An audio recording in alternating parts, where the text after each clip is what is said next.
सीखने की शुरुआत श्वेतांबरी शर्मा के साथ। नमस्कार दोस्तों, मैं श्वेतांबरी शर्मा और स्वागत है आपका धार्मिक कहानियों तथा पौराणिक चरित्रों से जुड़े मेरे चैनल रोली अक्षत में।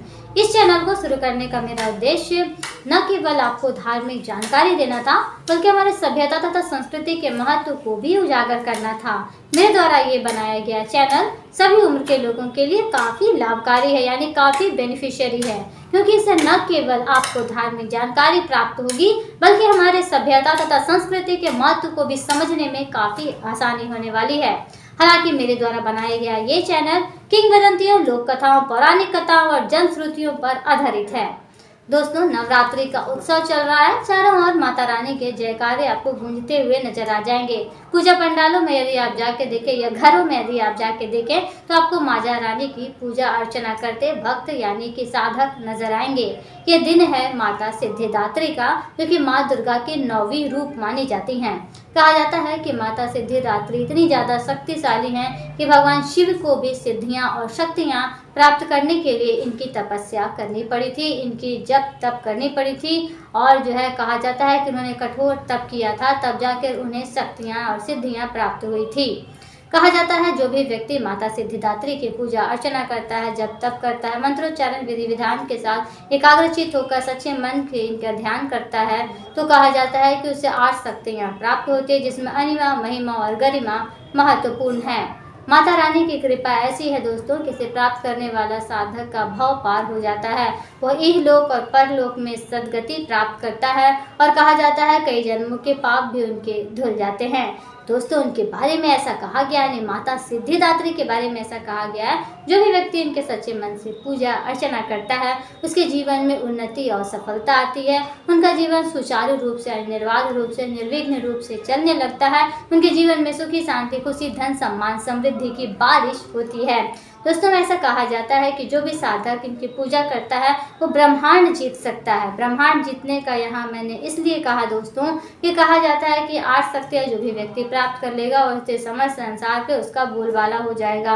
किंतु वो 8 शक्तियाँ, 8 सिद्धियाँ प्राप्त करना बहुत ही ज़्यादा कठिन है।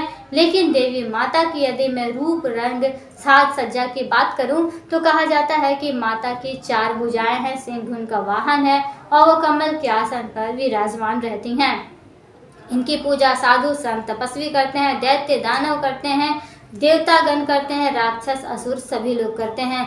कारण ये है कि वो सभी सिद्धियां और शक्तियां प्राप्त करना चाहते हैं। इसलिए गंधर्व, असुर, देवतागण और पृथ्वीवासी, मनुष्य, तपस्वी, साधक, ऋषि, मुनि सभी इनकी तपस्या करते हैं, इनकी पूजा अर्चना किया करते हैं, ताकि उनको सिद्धियां प्राप्त हो। और जब उनको सिद्धियां और शक्तियां प्राप्त हो जाएंगी तो जीवन अपने आप जो है बहुत ही ज़्यादा सुंदर हो जाएगा।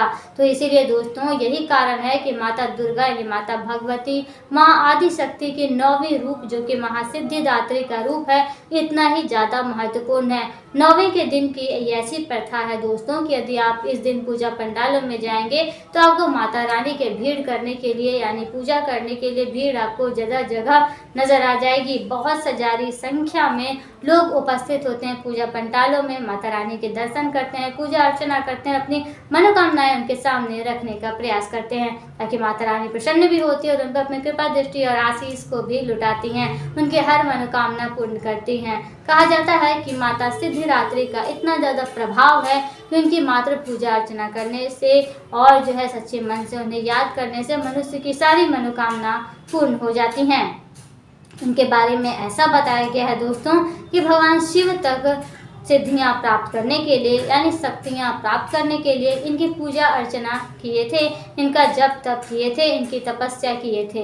कहा जाता है कि एक बार भगवान शिव को सिद्धियां और शक्तियां का प्राप्त करना था, इसलिए उन्होंने एक रास्ता चुना। उन्होंने माता सिद्धिदात्री का आह्वान किया, उनकी तपस्या की, उनका तप किया और कहा जाता है उन्होंने 8 सिद्धियां जिसमें अनिमा, महिमा, गरिमा इत्यादि महत्वपूर्ण है वो उन्होंने प्राप्त किया। और उसके बाद कहा जाता है कि इसे प्राप्त करने के पश्चात उनका आधा शरीर महिला यानी नारी यानी स्त्री का हो गया और वो अर्धनारीश्वर कहलाए और इसी वजह से वह संसार में पूजनीय है। तो दोस्तों इतनी ज़्यादा शक्ति है माता सिद्धिदात्री में कि जो भी व्यक्ति या फिर जो भी भक्त साधक उनकी पूजा करता है उनकी हर इच्छा हर मनोकामना पूर्ण होती है। 8 शक्तियाँ 8 सिद्धियाँ उसे प्राप्त होती है और उसका जीवन सुचारू हो जाता है। इनसे जुड़ी हुई ये कहानी पुराने ग्रंथों में, शास्त्रों में, धार्मिक ग्रंथों में विद्यमान है। ये कहानी को यदि आप पूरे मन से एकाग्रचित्त होकर सुनेंगे तो सुनने मात्र से आपको कई जन्मों के पापों से आपको मुक्ति मिल जाएगी। आपका जीवन निर्विघ्न और निर्बाध रूप से, सुचारू रूप से चलने लगेगा।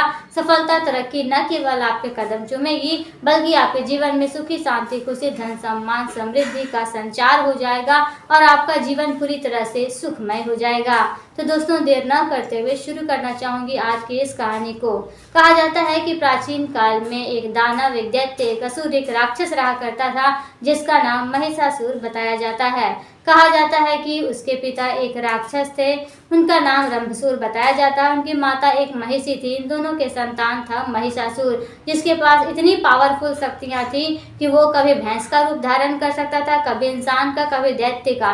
वो रूप बदलने में, माया करने में वो माहिर था। वो एक मायावी असुर यानी एक दानव था। वो एक बार ब्रह्मदेव ने उसे ऐसा वरदान दे दिया कि उसकी जो मृत्यु है वो किसी पुरुष के हाथों नहीं होगी। पहले तो उसने ब्रह्मदेव से ये वरदान मांगा कि मैं अमर हो जाऊं, लेकिन ब्रह्मदेव ने कहा कि विधि के विधान, नियति के खिलाफ मैं जा नहीं सकता, तुम कुछ और मांग लो। तब महिषासुर ने ऐसा मांगा कि उसकी मृत्यु किसी पुरुष के हाथ ना हो। ब्रह्मदेव ने तथास्तु कह दिया और अंतर्ध्यान हो गए। कुछ समय के पश्चात वो उपद्रवी हो गया। जब वो जान गया कि उसकी हत्या किसी पुरुष के हाथ होगी ही नहीं, तो वो उपद्रवी हो गया, अत्याचारी हो गया, दुराचारी हो गया।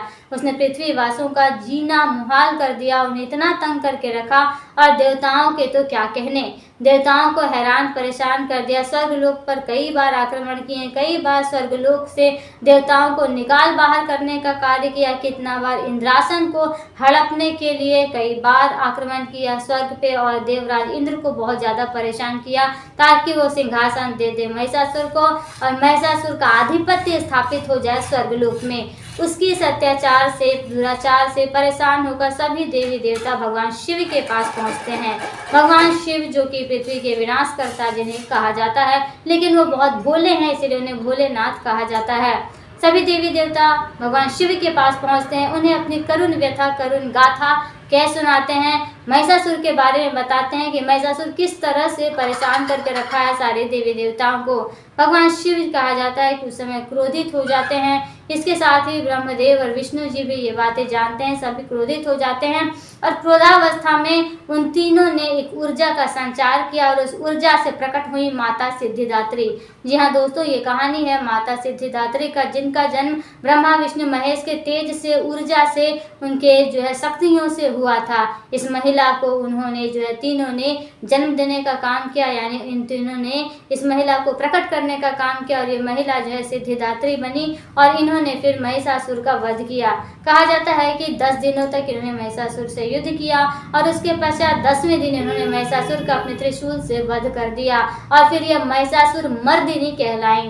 तो दोस्तों, ये कहानी है सिद्धिदात्री का, जिनकी यदि स्वयं भगवान शिव ने भी पूजा किया था शक्तियाँ प्राप्त करने के लिए, सिद्धियाँ प्राप्त करने के लिए। तो यदि आप भी सिद्धियाँ और शक्तियाँ प्राप्त करना चाहते हैं, इस ब्रह्मांड पे शासन करना चाहते हैं, अपना जीवन निर्बाध रूप, सुचारू रूप से चलाना चाहते हैं और जितने जीवन में सुखी, शांति, खुशी, धन, सम्मान, समृद्धि को पास करना चाहते हैं और कहा जाता है कि आप चाहते हैं कि आपके जीवन में उन्नति हो, तरक्की हो, तो कृपया माता सिद्धिदात्री की पूजा अवश्य करें, उनकी कृपा दृष्टि आशीर्वाद प्राप्त करें और अपना जीवन सुखमय बनाएं। तो दोस्तों, ये कहानी थी माता सिद्धिदात्री से रिलेटेड, शिव जी से रिलेटेड, शक्तियों की देवी से रिलेटेड, जिन्हीं के कारण भगवान शिव अर्धनारीश्वर कहलाते हैं और पूरे संसार में पूजनीय हैं। तो दोस्तों, मुझे उम्मीद है माता सिद्धिदात्री से रिलेटेड ये कहानी, ये वीडियोस आपको अवश्य ही पसंद आई होगी।